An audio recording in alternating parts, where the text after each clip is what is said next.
Sit the fuck ass down. Sit the fuck ass down. I'm running ass. Sit your ass down. What's up? Check it out, man. I groove like that. We out. We out.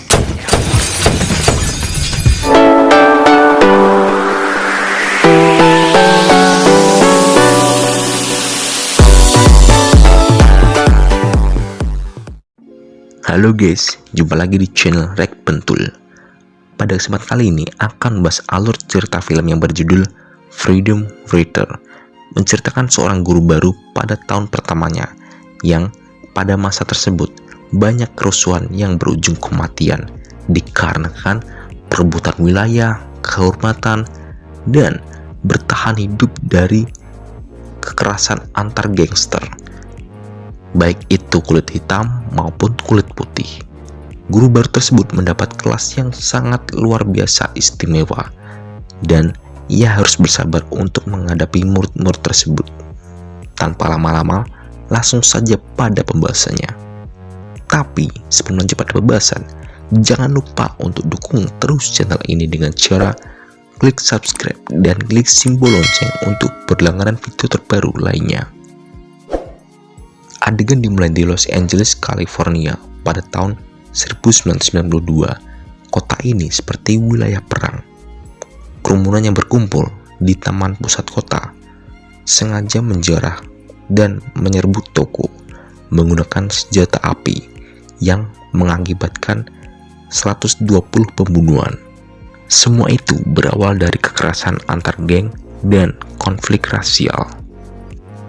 Lalu diperlihatkan gadis kecil yang menunggu bis untuk hari pertamanya sekolah. Tak sengaja melihat perang untuk pertama kalinya. Gadis ini bernama Eva. Ketika Eva mulai balas dendam dalam kehidupan gengnya, di sini Eva mulai balas dendam dikarenakan temannya yang telah dibunuh. Dan ia termasuk generasi ketiga sesudah ayahnya.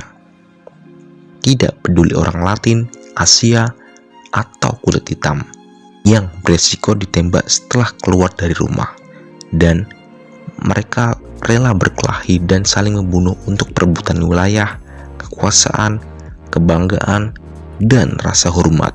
Lalu diperlihatkan guru baru di tahun pertamanya pada masa kekerasan antar geng dan konflik rasial. Guru ini bernama Miss Erin yang mendapatkan kelas berisikan murid-murid istimewa. Miss Erin adalah guru bahasa Inggris dasar di sekolah SMA. Saat di dalam kelas, kesan pertamanya sangat luar biasa.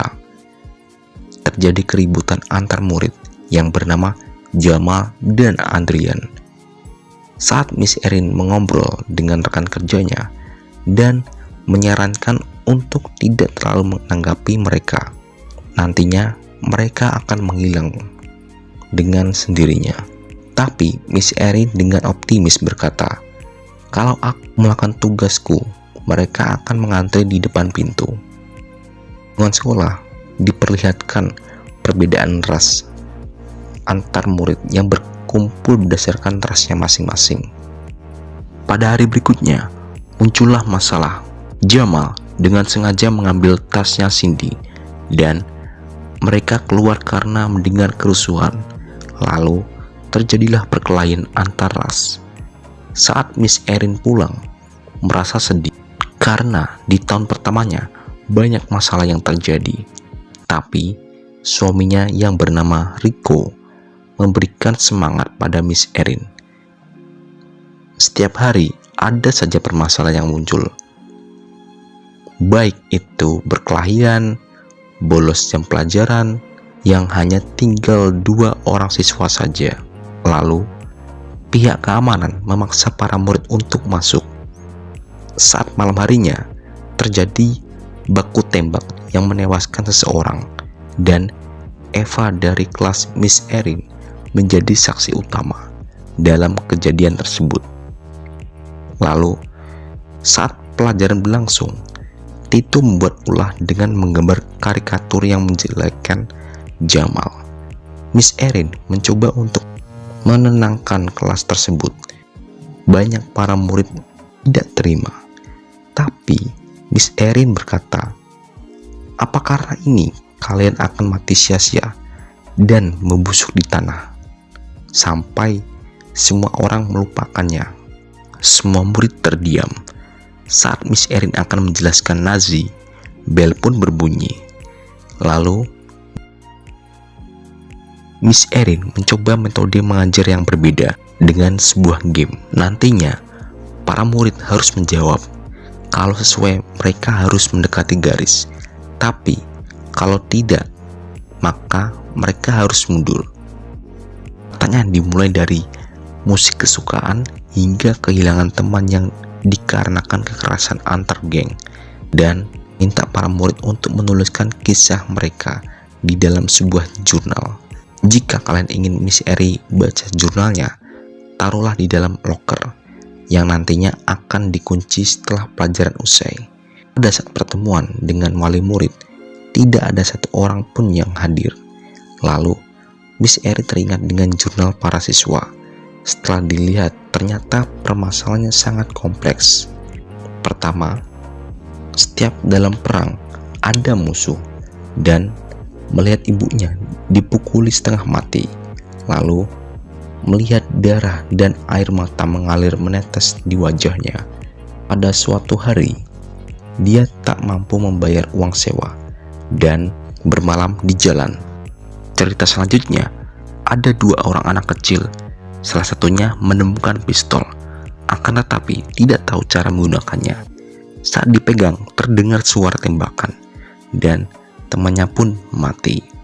Lalu, yang satunya menunggu hingga polisi datang. Tapi, ketika mereka datang, semua yang mereka lihat adalah sebujur mayat, pistol, dan seorang negro. Lalu, membawanya ke ruang tahanan khusus anak. Di dalam penjara, anak tersebut menjadi bulan-bulanan, dan cerita masih banyak lagi. Miss Erin yang membaca jurnal mendapatkan ide untuk membeli buku tentang seorang anggota geng dan ada unsur kekerasan. Kemudian berkunjung ke museum tempat para korban yang selamat dari kekerasan tentara Nazi.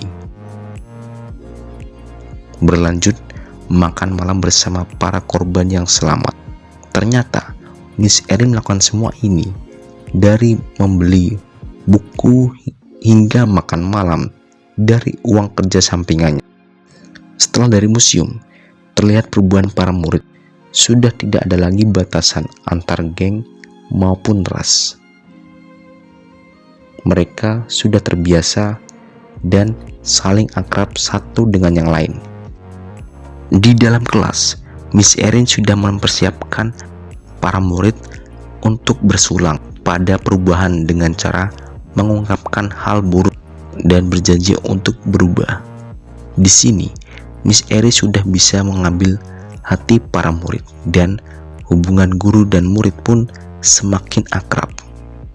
Miss Erin juga memberikan 4 buku, tapi hanya satu buku yang membuat semua murid menjadi penasaran dan membaca sampai habis. Miss Erin yang mengetahui hal tersebut hendak memanggil sosok orang yang menolong Anna Frank yang menjadi karakter utama dalam buku tersebut, yaitu Mipgis. Untuk memanggilnya datang akan membutuhkan biaya yang cukup besar dikarenakan Mipgis seorang lansia dan tinggal di Eropa.